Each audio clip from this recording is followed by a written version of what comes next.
Salam everyone.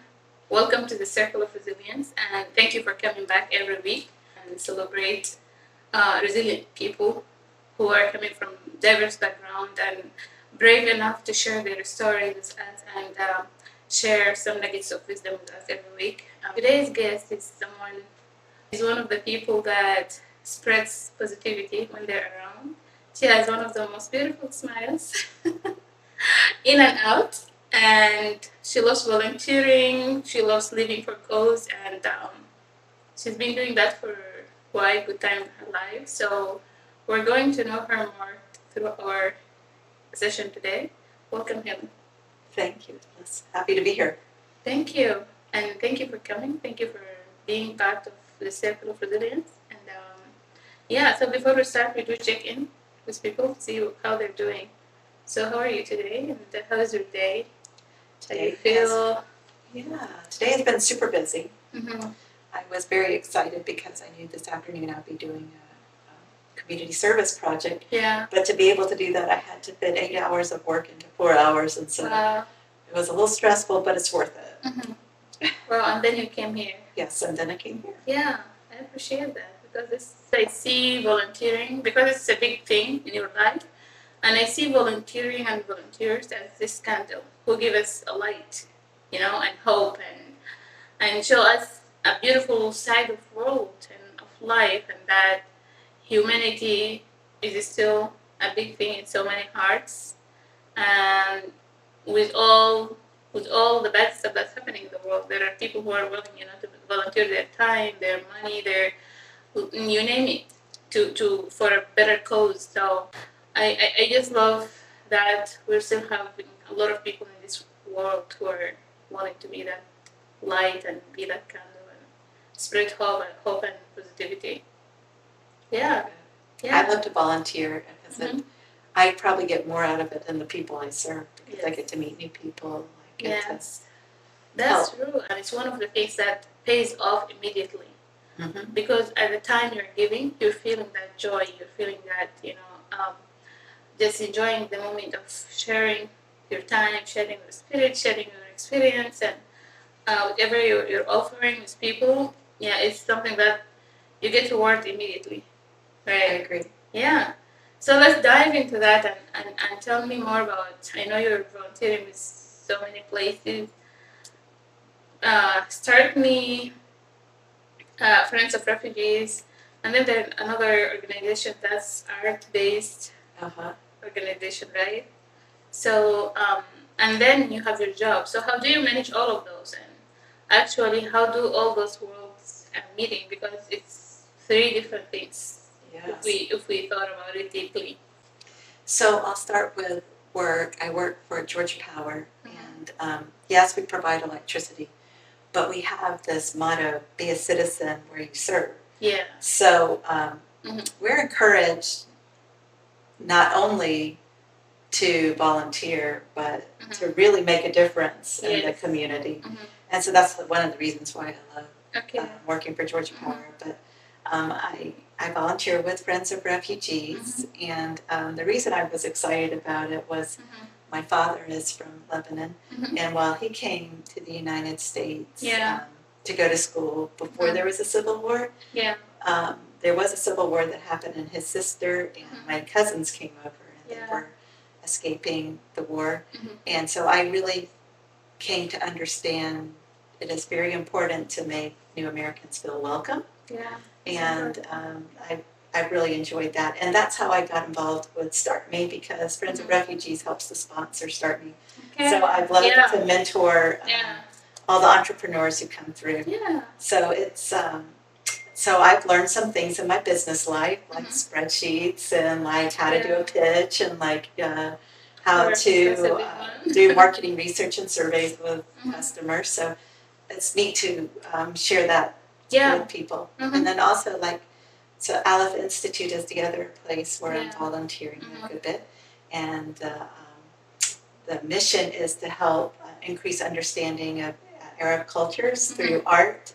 And so art could be visual arts, it can be music, language, movies, and so it is nice. to get to do that too. Yeah, I actually saw your post from yesterday. Oh, good! Yay! And it seems it was so nice. Yes, she is. Beautiful session.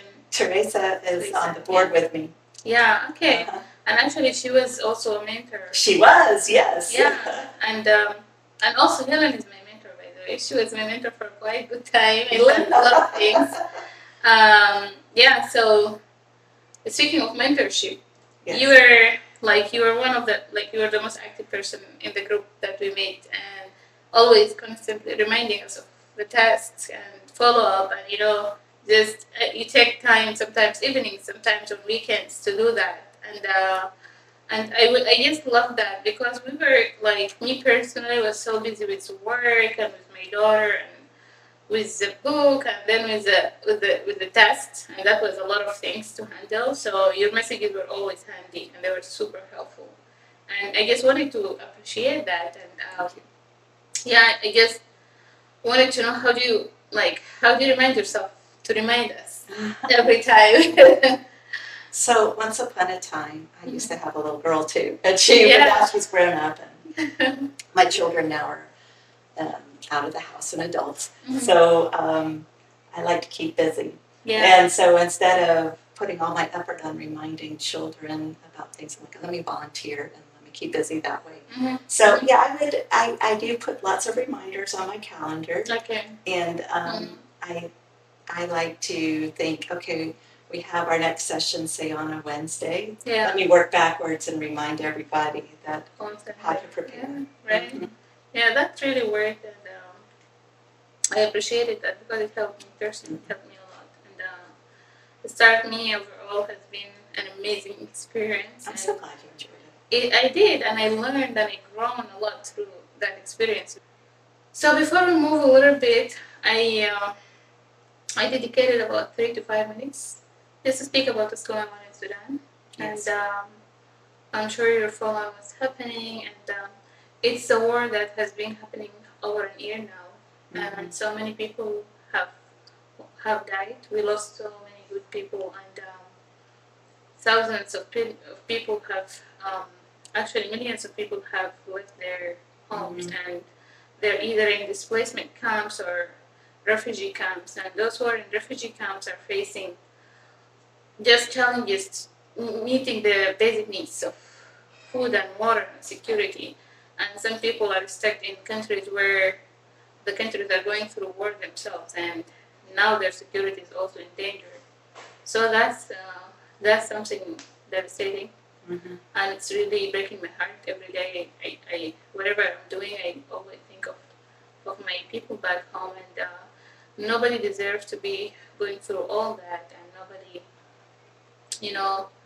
deserve to lose their sense of security, to lose the feeling of home, and even when you go somewhere else seeking home, even that place is not safe and it's not home, and it's just something that's happening to all Sudanese, and all Sudanese people, either they attended that war or not. We are all really, our hearts are broken, and we wake up and we sleep thinking of our country, and just this is one of the things that I think I can do. Just speaking about that in the podcast and putting a little light, and especially that I see and I think that the world is being very selective about discussing the conflicts, and some there are some places that people are so much focused with what's going on there, where some places like Sudan.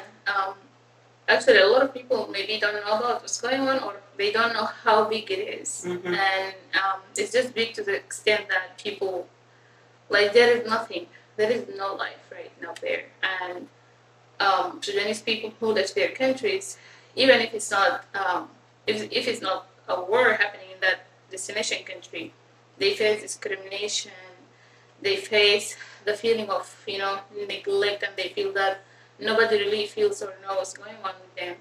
So I just wanted to share that, and I wanted you to give little words of hope. Yes. And love or anything that comes to your mind to Sudanese people. And I'm just bringing this on the human level, because speaking about it in the political level is not like a goal in this podcast, but Yes. Anything that you want to share with them? I'm glad you brought it up. I'm very sorry that people are having to leave Sudan because they are fleeing from persecution and war. Yeah. I'm very sorry too that you feel like the plight's not heard. As I have friends who, for example, have family in Palestine, and they also are so scared for their family.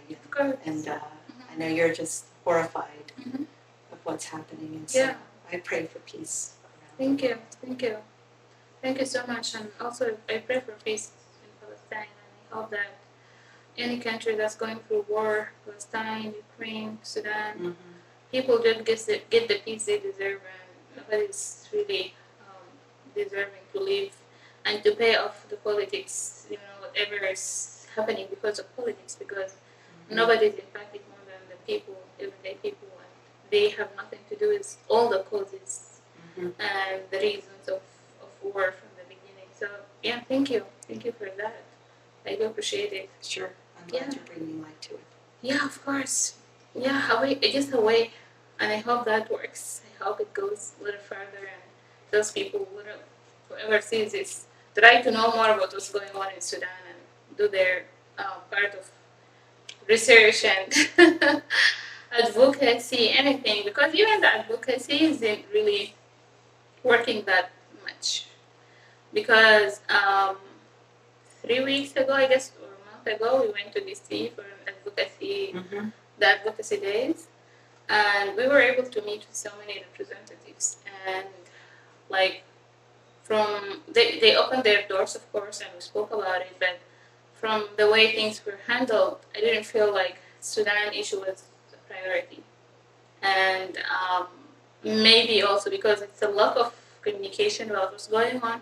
Maybe we need to speak more about what's going on, we as Sudanese people, and showing people like the accurate picture of what's going on there.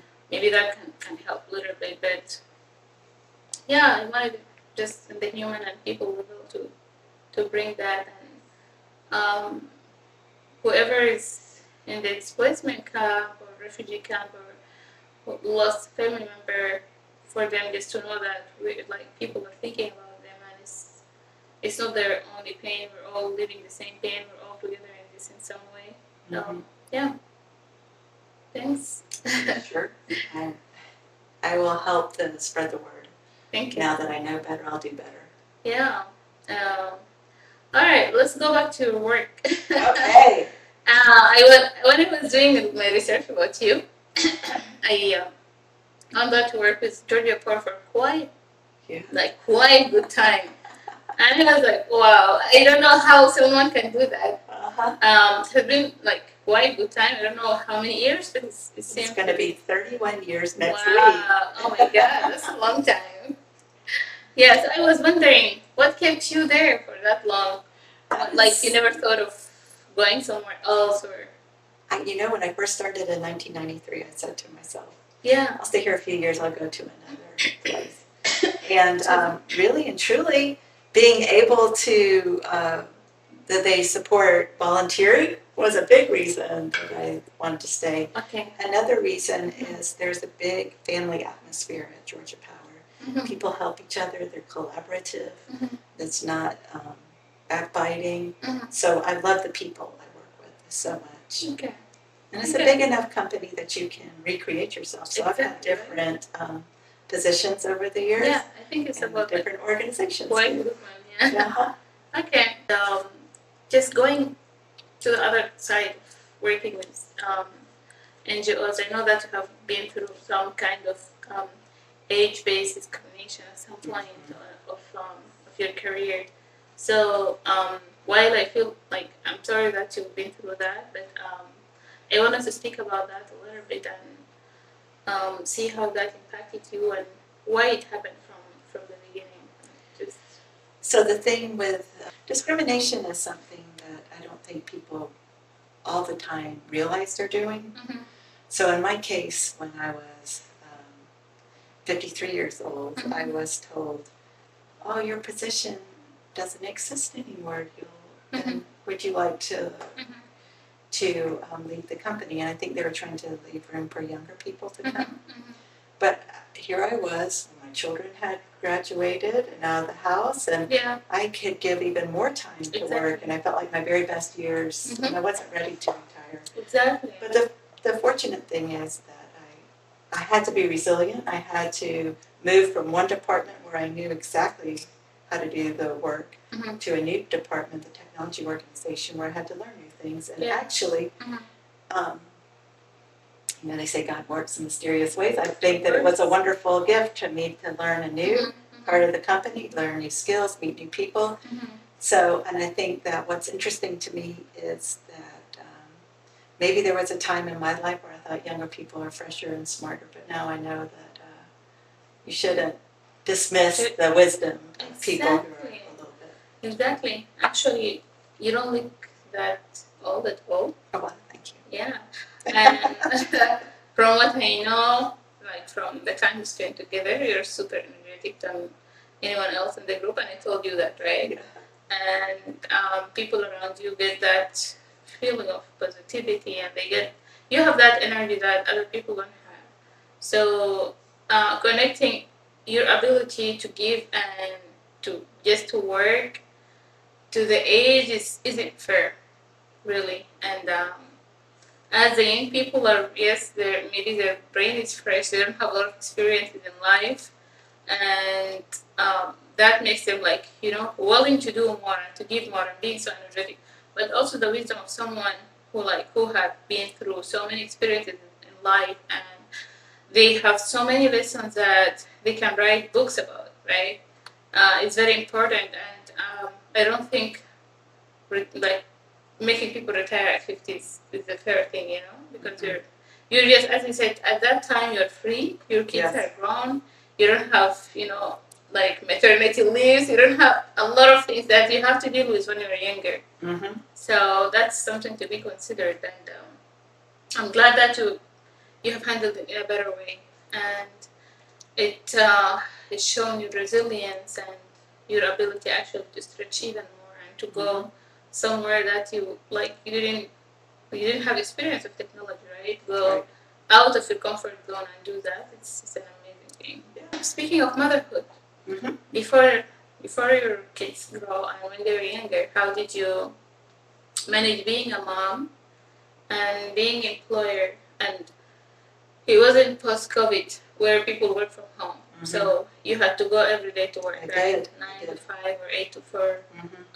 So how did you balance that life, and how did it feel to be handling all those together?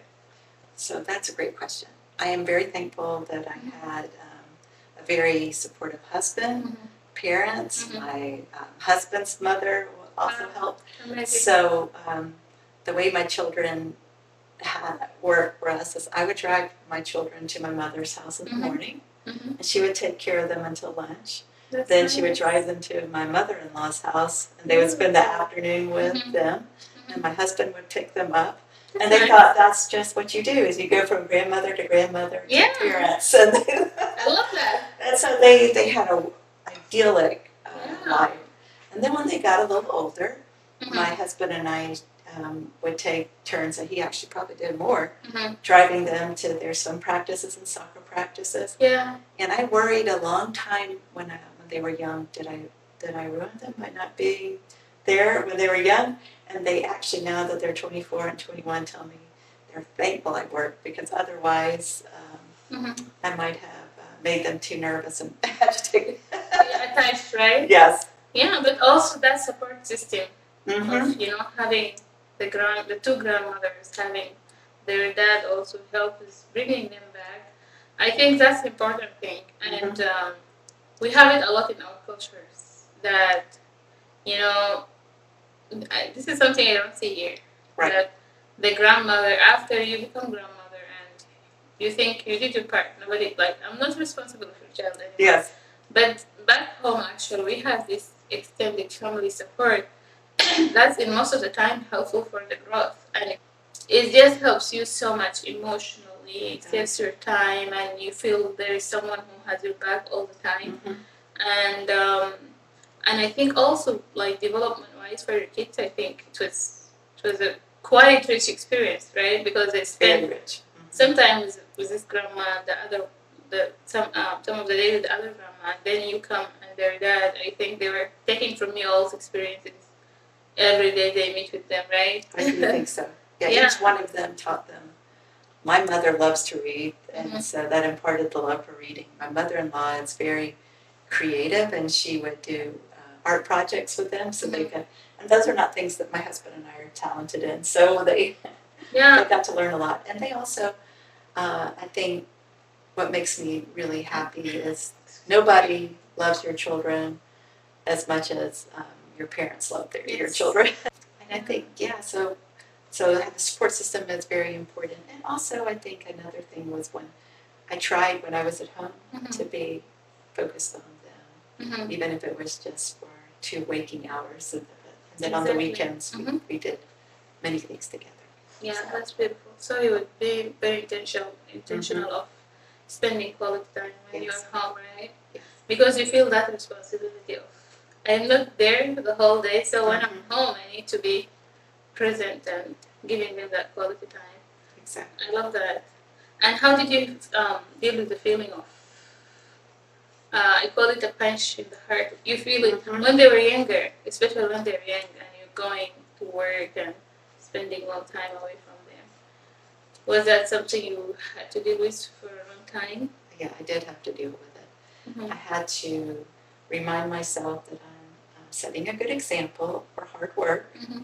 I also had to get reassurance from my husband that he thought that this was good for me and for them, and not to feel guilty. And and then I think I wish I could have told my younger mother self what I know now. This is one of my questions. Yeah, really. Don't worry so much. Oh, I wish I could have told my younger 30-something-year-old self. Don't worry, it's all going to work out, and they're going to learn from doing things on their own. And you're not being there all the time for them. Speaking of a supportive husband, it seemed you had that support as well, and I always love it when I find that in relationships, because it just shares a lot of your motherhood experiences, but also if you're a working mom, it helps you to feel like way better than not having a supportive husband, or having a husband that is not supporting you that much. So how did that also impact you dealing with your work and with your children as mother? Yeah, that's something that I'm thankful for, because I'll give an example. My husband is the one who does most of the cooking in the house. No. And so my son cooks better than my daughter. And I was laughing because my son, when he was young, some of his little friends would say, "What's your mother making for dinner?" And he said, "What are you talking about? Dads are the ones who cook, not mothers." And he didn't know that there were certain that's a big deal. So that was a big deal. So I'm happy that they learned some life skills that way. I also think my daughter saw, women can do hard jobs. And, she decided she was going to be a doctor. And I think she was inspired that, no, I don't. I can do anything I want. That's beautiful. So you were setting that great example. I hope so. Yeah, this is what I always say. When you're being a good wife or a good husband, you aren't only being good to the partner, but you're being good to your kids as well, because you're showing them the example of the right, for them to be the person they deserve to be, but also for them when they're picking their life partner. Yes. Their standard will be this high, and they have a living example of a supportive, in your daughter's case, a supportive husband, and they know what does it look like. And I'm sure she wouldn't go less than that, Right. It happens a lot when daughters are in love with their dads. Yes. They love what they have been doing and how they were raised. And this will be the standard. And this will be the lesson that, life lesson that they have learned a lot from. And helps them just to pick the right Mr. Right. I agree with you. That's so important to have a good life partner. Yeah, and for your son as well. He knows that when he get married, he treats his wife and his daughters with so much respect and appreciation, being supportive. Um, yeah, that's why I always say being good husband and wife isn't only for yourself, but it's also for your coming generations. I totally agree. Yeah, yeah. All right, so going back to childhood. Yes. Shifting gears. I know that you're a child of immigrants, and that has impacted you in so many ways, being an American born and being a child of people who have spent most of their lives somewhere else. And there are those two cultures that you're trying to learn and understand and to be able to fit in here and there and meeting certain standards of success and just meeting some expectations around that. How, like, I just want to hear more about that. Yeah, that's a great question too. So my parents were in graduate school when they got married. So when I was young, I heard them sometimes talk about school. My mother was getting her PhD. Yeah. And if she got a B in a class, that wasn't up to her standards. So she always wanted an A. Yeah. So I thought B meant bad. So, so I was always, I have to do very well in school. I think also my father, he was very good about, he wanted us to really acclimate to the culture we were living in, but he didn't want us to forget traditions that he had grown up with. So it was very important for him, for us to learn and be proud of our heritage. Yeah. And I'd have some situations where people would look at me and they'd say, "Where are you from?" Yeah. And I'd say, "I'm from Atlanta." And they're like, "No, really, where are you from?" And I would tell them, "Well, my father's from Lebanon," and they would be interested in that. Or sometimes I'd have people come up and speak Spanish to me, and I'd say, "I don't understand you," and they're like, "You should be proud of your heritage." And I would say, "I am proud. It's just not that heritage." Exactly. Yeah. So, but it's funny. It's I think wonderful to have a different culture in your background. Right. All the way from food to understanding about other places in the world and being a citizen of the world rather than a citizen of just one country. Right. And how did that impact your childhood? Like, was it challenging? Because, this is something most of the kids who were born in U.S. but their heritage is somewhere else, they face some sort of identity crisis. They face some sort of having to live sometimes double lives, a different life at home, a different life at the school. So is that something you have encountered, or it wasn't like that? So for the most part, not too bad. However, sometimes the people who were Lebanese would speak Arabic to me, and I wouldn't always understand what they were saying. Yeah. And so I didn't totally fit into that culture. Yeah.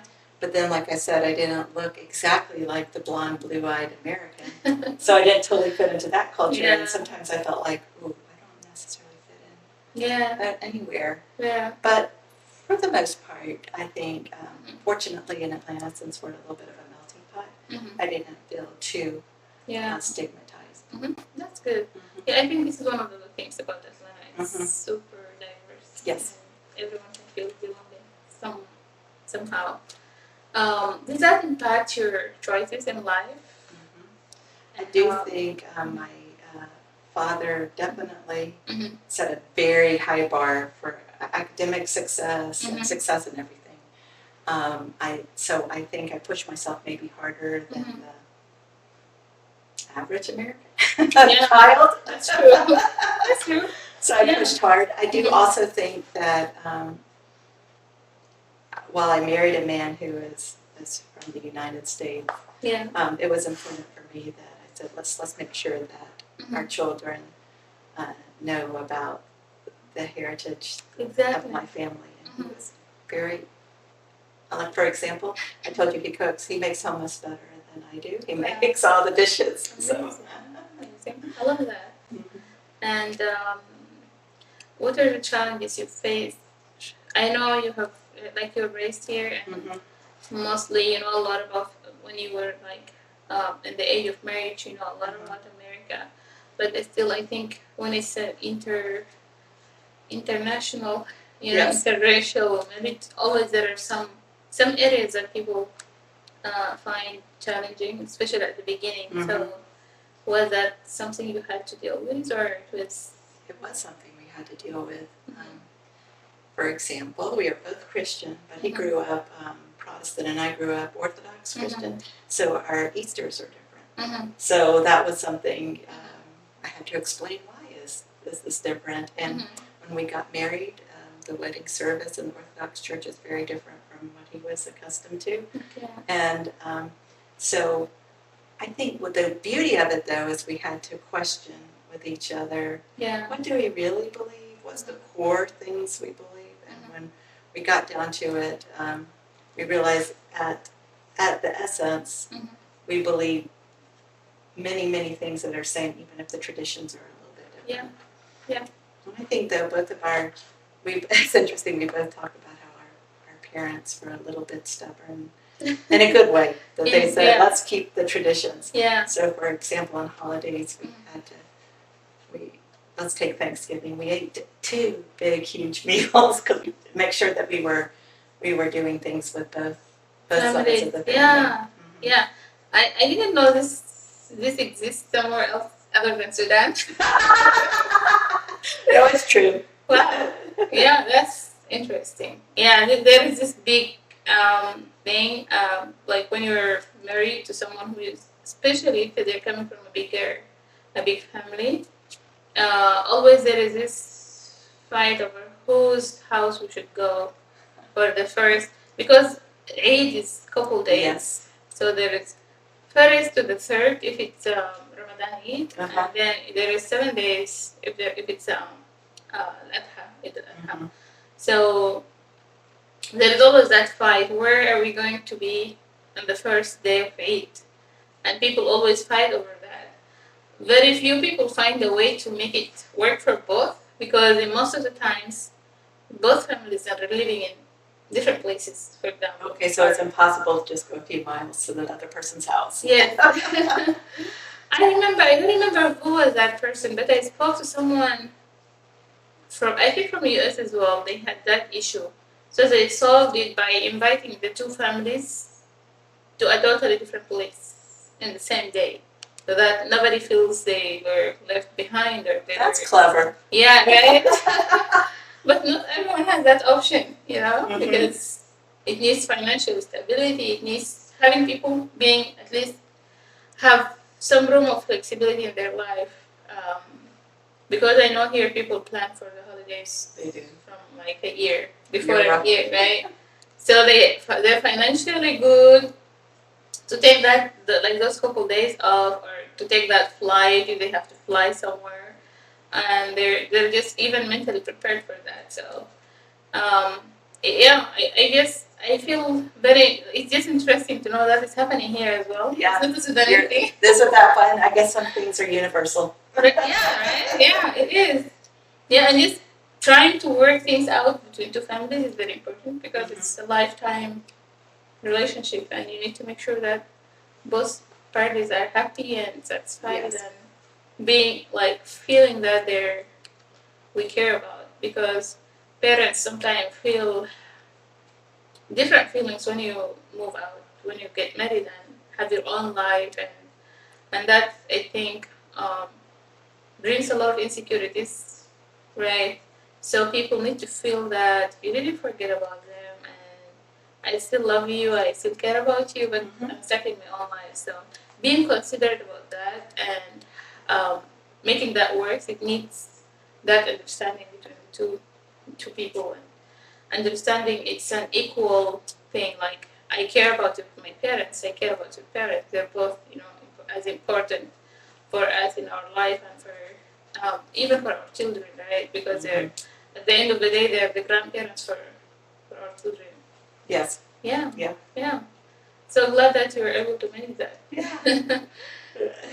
So it's a juggle, but I think it was worth it. That's good.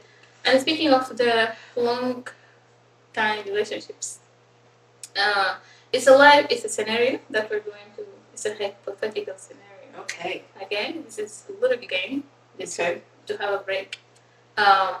And you're stuck somewhere in a place with someone that you don't necessarily feel comfortable around them, and that is because they hurted you, and you didn't find time to express your feelings or to handle your feelings and get them processed.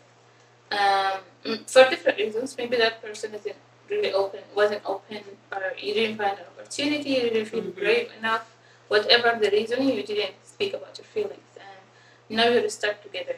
Like what happened in COVID, let's say. Yeah. You had to you were stuck with someone for so long, and this one is even worse. Like you don't have to, you can go anywhere. You don't have your phone. You don't have computer. Nothing. You have that person, and you have survival stuff, food, water. You have to share, and you need to figure out a way to live that week with that person. So what are you going to do? I think that if we have some unresolved issues, we need to resolve them instead of avoid them. Right. There used to be a time in my life where I would avoid conflict, but that's not healthy. So some things I've learned with age is that maybe I would tell the person that we had some unresolved issues with, instead of saying, you were mean, you did this to me, say, I felt sad, I felt betrayed, I felt hurt, and just make I statements and see then how they react. And hopefully we could get to the root of the feelings. And then also I try to really listen to their side. Sometimes I listen to reload so I can make an argument back rather than listen to understand. Yeah. And I'm hoping that by the end of the week we will have reconciled and we'll really enjoy our time together. Yeah. But, forgiveness is a hard one. It is. And the approach is important because sometimes we're mad and we come and we're like, you and you and you and you are this and you are this. And the other person feels offended, they feel they have to defeat themselves, they feel like they have to react in a certain way just to protect themselves, right?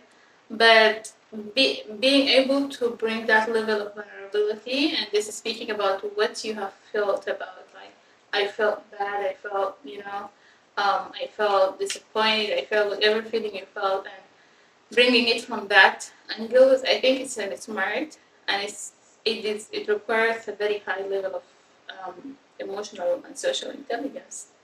And I was like, I related to the part when he said you weren't like that when you were younger. I wasn't like that very recently, actually. And I had to learn this when I get married because I'm so glad you learned that now you're going to have a great marriage. Yeah, right? Because and this was so hard for me to learn. And I don't avoid because I want to avoid, but I used to deal with like the fights or disappointments 2 ways. And it was either fight or flight. I talk to you, but I fight with you. Yes. Or I just leave you alone. I don't talk to me. I don't want to talk about it. And I think that builds a lot of, walls inside you and like mountains of ice between you in that relationship. And most of the time it just leads to either an end of the relationship or things won't be the same level. So when I got married, I had to learn not to do that. I had to learn to sit down and listen and talk healthy, like have a healthy conversation. Yeah. I am mad and I don't I hate what you did at this point, but I still love you and I still care about you and let's figure this out. So it's something that I had to learn through experience, and it was so hard. It's so hard, and it happens when you're stuck with someone for a lifetime. You have to, right? Yep. Yeah. And good for you for saying that you're going to be together for a lifetime. You weren't right. You're going to figure out how to make it work and not just escape the marriage. Exactly. Yeah, and I see that how it's impacting so hard. It's impacting us because it was totally different because he is not that person. He's like, let's figure things out and move on. And you ignoring that with me ignoring that was like giving totally different messages about like about me, that I don't care about the relationship. I don't really. So it took a lot of fights, of course, and it took a lot of conversations for me to realize the importance of, um, of just dealing with your emotions, no matter what it is, and no matter how you feel. You have to sit down, you have to talk, and find a way to communicate in a better than just go or leave or tell the other person, leave me alone, because they will understand that you don't care about them. That's right. My husband and I have been married now 31 years, and we do counseling, mentoring for couples that are about to get married, and we tell them, learn how to fight fear. And, and lots of times I will tell them, if you're tired, if you're hungry, maybe it's okay to take a time out from each other just for a little bit, but then once you're refueled and you're ready, have a proper fight. Exactly. So this is how you, because one of my questions was like, how did you handle difficult conversations in your marriage? Like, this is how you do it. Right? This is how I do it. Yeah, and it's gotten better. I'm always a student of relationships. Yeah, but I like that you're helping the new married couples to figure it out. Yeah. But just to get nuggets of wisdom from you before they start. That's helpful. I hope so. Yeah. So far, we've mentored 11 couples, and they're all still married. Wow. So we hope they continue. That's beautiful. Yeah. Let's keep it up, and I'll come to you if I need any. Sure. I'm sure I will need wisdom at some point. It has been almost 5 years, like technically married, but because of the immigration, we still didn't settle. He lives somewhere else, currently like in a different country, and I live here with our daughter. He didn't see her yet, and wow. I know, yeah. That's why I cried the other day when I was talking. I bet you did. Yeah. Oh my goodness. So we had to do our wedding somewhere in the middle, and it was in Dubai. And then I came back. We just spent like about 40 days, and I came back. So I would say this is the actual age of our marriage, because we're like handling a distance relationship, and it doesn't feel like you are married really. So that's even harder. And I love to speak about this, not only because it's my own experience, but most of the immigrants had to deal with that, because you come here, but either you have a partner or you have someone that you're committed to when you get married, and you don't really feel like you're living the life, because they get you, and yes, you get another home, another place. We call it home, but it's not 100% home, because you don't have your family with you. And that's a very important part of your life, of you being productive and being present of wherever you are. So immigrants have to deal with that. Have to deal with being half. Yeah, this is something that we take for granted, that we get to see our spouses all the time. Yeah. By the way, I love this picture. Thank you. It's so sweet. Thank you. It was actually here, but they moved it there. Yeah, so this was one of our pictures when I was back home in Sudan. But yeah, God willing, you'll get to be together. Thank you. Yeah, it's just something I hope that we can talk about it more when doing advocacy work about immigrants and refugees, because it isn't something that I think they think about, and this is happening because of the extended procedures and process USCIS take, and then also the consulates outside. Because you'll be waiting for USCIS to approve your case for a while, it can be 2 years, 3 years, 4 or 5. I know people have been waiting for 6 years to hear back from USCIS. And then after the USCIS approval, it goes through the Department of State, and then it goes to the consulate. So the consulate, it takes any time between a month to years as well. Some people just have to wait up to 2 years just to get the visa, which is always almost like it's when you get your case approved and it goes to the Department of State, your visa is ready. Like nothing There is nothing that like can justify you waiting for 2 years to get your visa, and because they just if they want to print it, they print it in like 2 days. My mom got hers in 2 days when she was coming here, and it was a visitor visa. It wasn't even an immigrant visa. So it just shows you a lot of things need to be done. A lot of talks and advocacy needs to be done in this part because it's just not fair. And with that, immigrants are expected to perform well. They're expected to be, living to the standards, learning the language, adjusting to the new country, to the new culture, and find ways to fit in. And it's almost impossible to do all that with living half life. Yeah. Having your life on hold for years. So you don't have any idea what date you'll be reading? They don't tell you. Nobody actually answers your emails or your phones or you're there. Yeah, it is. It is. So as you said, people are just taking it for granted. They're with their spouses and it's not for granted. And I just hope that things will work better. Though I don't know how it's going to work better after November, though. I'm nervous about that too. Me too. Like so many people actually are concerned about that, and they don't know if it's the current administration or the other administration, how things are going to work, and how that it's obvious it's going to impact immigrants, but to what extent we don't know.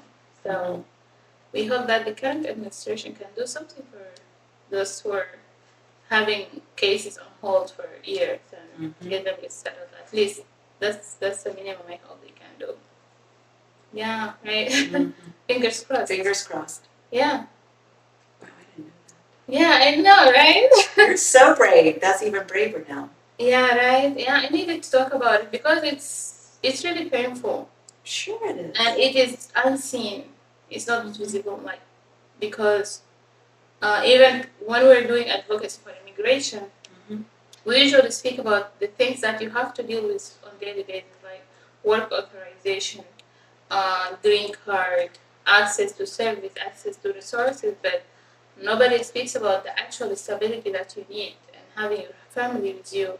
And it shouldn't be something that be compromised or you have to wait for it or you have to go through all that just to have one of your basics and one of your fundamental rights to be able to even to be a good citizen and to be someone who is productive and giving in the community. You need to be stable and emotionally, mentally, and socially, and even economically stable, right? Because it takes sometimes more than even two people to run a house. And I feel sorry for him too because he's missing the time with your daughter. It's killing him. It's really hard, and I feel bad for both of them because he's growing and she didn't see him, and he's growing and he's seeing her growing through the screen. He never get to touch her or hug her or hold her. It's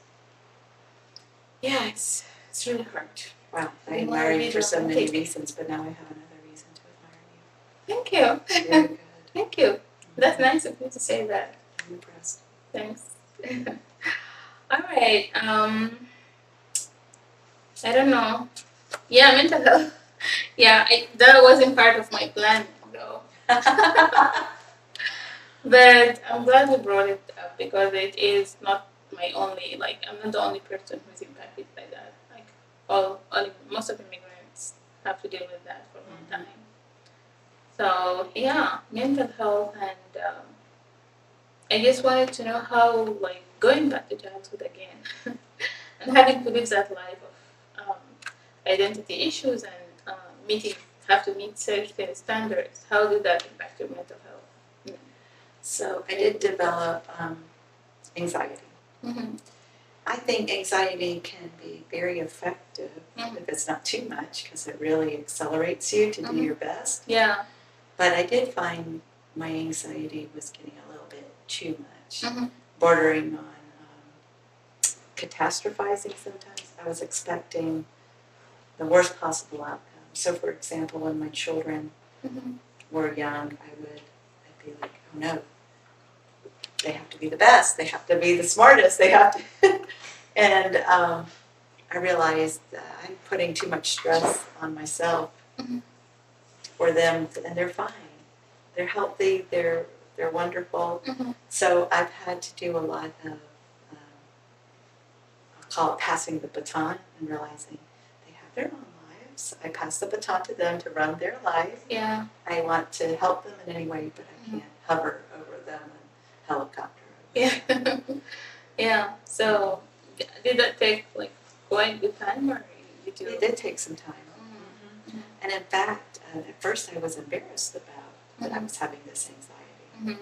But then I decided, maybe I should talk to somebody. So I do see a therapist. And it's very helpful to have somebody that's a third party that's helping me talk through it. And sometimes when you talk out loud with this person, you realize, okay, I'm listening to myself, and that sounds a little bit over the top. Maybe I shouldn't be so worried. Yeah, exactly. And I'm glad that you were able to realize that, because some parents they don't learn it the easy way. Some people learn it the hard way, and at some point when they realize it, it's almost late to fix things. Right. Yeah, I think mental health for the longest time was something people were embarrassed to talk about, but I'm glad that you're bringing it up. Yeah, mental health is something, as you said, we need to speak about more. We need not to feel shame about speaking about it, because just we have to deal with it as our physical health. You feel sick, you go to the doctor, they give you medication. Same here. Yes. Right? Yes. Your heart or your emotions, they aren't really stable. You need to deal with them. You need to figure out why, and you do that by speaking to your therapist or seeing a psychiatrist or whatever tool that you need to use for handling your mental health. Yeah. So what are the everyday practices you're doing to keep stable? Yeah. And to keep your mental health? I keep a gratitude journal. So I write down 3 things I'm grateful for every day. Yeah. And it helps to ground me. I like to walk. So I feel like exercise and swimming and such helps me to keep calm. Prayer life, spiritual life, it's important to me. And I think that something that I didn't realize was super important maybe was getting enough sleep. So now I make it a point that I'm not going to stay up too late, because I know I have to wake up early for work. So let me get a proper amount of sleep. Because of that, I noticed that sometimes I'd wake up in the middle of the night, and then I'd say, well, let me just get up and start working. And that was bad, because I wasn't getting enough sleep. And then when you don't get enough sleep, things seem worse, and it's a spiral. And so now I'm making that a priority. It is a priority, really, and those are all helpful. It's like, especially the spiritual part. It keeps you centered. It keeps you connected to God. It keeps you knowing that no matter how things are bad, God is there, and is going to be having your back, even if you don't feel it, or even if you don't realize it. And the other thing is sleeping. So overall, people know that staying up late is not good for your health.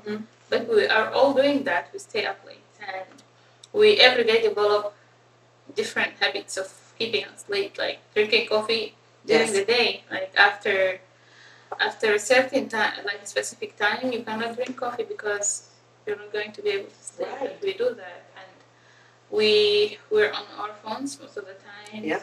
We do work at night. So what do you do to make that an everyday thing, and to keep yourself disciplined, and just when it's a sleep time, it's a sleep time? What are the practices you're doing to help you with that? So I call it sleep hygiene. So what I do is about an hour before I want to go to sleep, I try to put the laptop, the phone in another room. I try to make sure that my bedroom is very cool, and that I get into comfortable bed clothes, and if I like to take a hot shower too to get everything relaxed. Yeah. And then I sometimes I will practice some deep breathing and prayer. Yeah. And usually I go back to sleep. Another thing that I've noticed too is if I do wake up in the middle of the night, I try to breathe and close my eyes and try really hard not to go reach for the phone or to do something that will wake me up. Yeah, that's a hard one. It's very hard. So yeah, I think these are very helpful practices. I like the part of leaving the phone in another room. Yes, it takes some discipline. Yeah, it takes too much discipline, and I'm just impressed that you're able to do that. Just putting it away. I had to learn the hard way. Yeah, it always takes a hard way, but yeah, it's a good thing to do. Yeah, and then that kept you on this momentum, right? Yes. And you were able, like when it became a habit, it's not a hard thing to do, but for you to develop that habit, it takes some time. It takes some time. I think there's a statistic about you have to do something for 60 days before it becomes a habit. 40. Okay. Yeah, some people say 21 days. Some people for me, it was longer. Yeah, because it's, you go and come back, and sometimes you break it. Then you have to start from the beginning for your brain to be, But you can develop new neural pathways. So if you work at it, it can. Exactly. Yeah, I think most of people saying about the 40 days, but I know myself, if I have been disciplined for 1 week in doing something, then it gets easier every time. And it takes sometimes up to like 3 weeks, and then my brain is immediately like, I do things the same way when I drive my car and go to the office. Sometimes you don't know even like how. You're right. It's like the mental, it just drives itself. Yeah, you'll be thinking of so many things, but you'll find yourself in front of the office or the store if you're going to the same store every time, right? So, yeah, for me it takes up to 3 weeks to be able to deal with that, like for it to be just a habit. But it takes 1 week to feel a little comfortable with it, to feel like I'm not too much like worried about doing it.